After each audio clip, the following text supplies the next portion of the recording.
If elements are measured at 25 degrees Celsius and 1 atmosphere pressure, they are in their standard states. The enthalpies of elements in their standard states are 0. So the delta H value for sodium is 0 if sodium is measured at 25 degrees Celsius and 1 atmosphere pressure. And we could do the same for any other element measured at 25 degrees Celsius and 1 atmosphere. The standard molar enthalpy of formation, delta HF, is the amount of heat transferred for the reaction in which 1 mole of a substance is produced from its elements in their standard states. It's also called the heat of formation. The superscript signifies that the substances are in their standard states, which again means measured at 25 degrees Celsius and 1 atmosphere pressure. Here are some compounds in their standard states. CH4 is a gas at 25 degrees Celsius. Water is a liquid at 25 degrees Celsius. A standard formation reaction is a reaction in which 1 mole of a product is formed from its elements in their standard states. So in this first one we have carbon plus oxygen forming 1 mole of CO2. That is a standard formation reaction. In the second one I have CO plus 1/2 O2 forms CO2. It's not a standard formation reaction. I am producing 1 mole of CO2, but carbon monoxide is not an element. Now the heat transferred during this process is called the standard molar enthalpy of formation, delta HF. Let's look at this example here. We're given the delta HF values for C2H6, CO2, and water. We want to calculate delta H for this reaction. I was not given standard formation reactions, so I need to write standard formation reactions for C2H6, for CO2, and for water. I'm given the values for the delta HFs.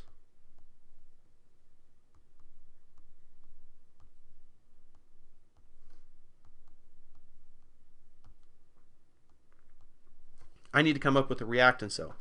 C2H6 is formed from the elements carbon plus hydrogen. Go back and balance. So 2C plus 3H2 forms C2H6. That is the standard formation reaction. CO2 is formed from carbon plus oxygen, which is O2. That is the standard formation reaction. Water is formed from H2 plus O2. It's actually 1/2 O2 when we balance it. That is the standard formation reaction. It is okay to use fractions in a standard formation reaction because I'm only producing 1 mole of product. So I'm given these 3 standard formation reactions. I want to find delta H for this reaction. One way I can do this is to use Hess's law, starting with my given reaction that I'm trying to find.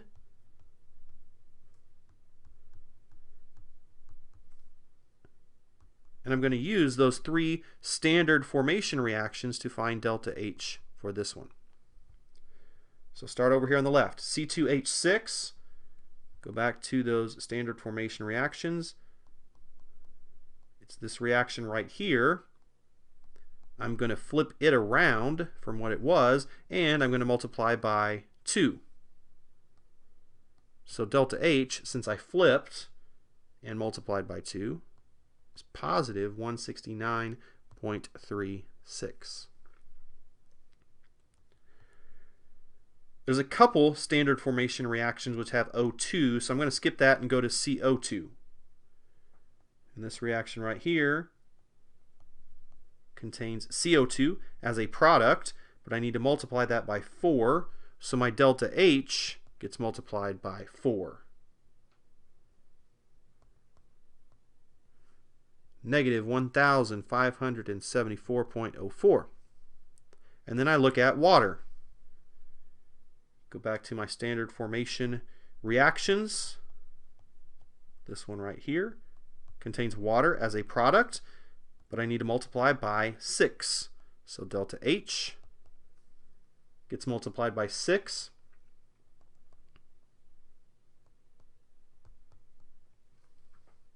Before I add these up, using Hess's law, make sure everything else will cancel.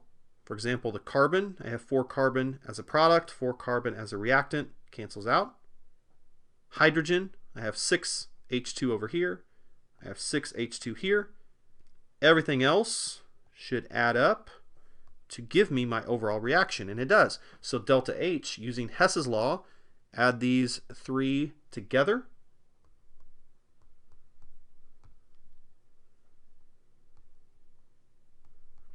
Negative 3,119.78 kilojoules. So you can use Hess's law to solve this problem. There's another way in which to solve the problem, though. We can use the general relationship, delta H is equal to the sum of the delta H of the products minus the sum of the delta H of the reactants. So go back to the example equation that we're trying to find.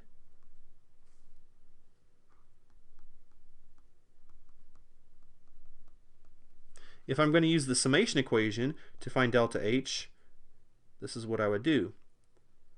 I would take 4 times the delta H of CO2 plus 6 times the delta H of water. So that's the sum of products minus the sum of reactants. So that's 2 times the delta H of C2H6 plus 7 delta H of O2. And my coefficients are included in this summation equation. Now I'm given the values for CO2, so it's 4 times negative 393.51, given that value, plus 6 times negative 285.85 minus 2 times negative 84.68 plus 7 times the delta H of oxygen. I wasn't given oxygen, but oxygen is an element in its standard state, and elements have a value of 0. The hardest thing with this summation equation is keeping your signs straight. But when you solve this, you will get a delta H value of negative 3,119.78 kilojoules. So it doesn't matter which method you choose, whether it's Hess's law or this summation equation, you're going to get the same value for delta H.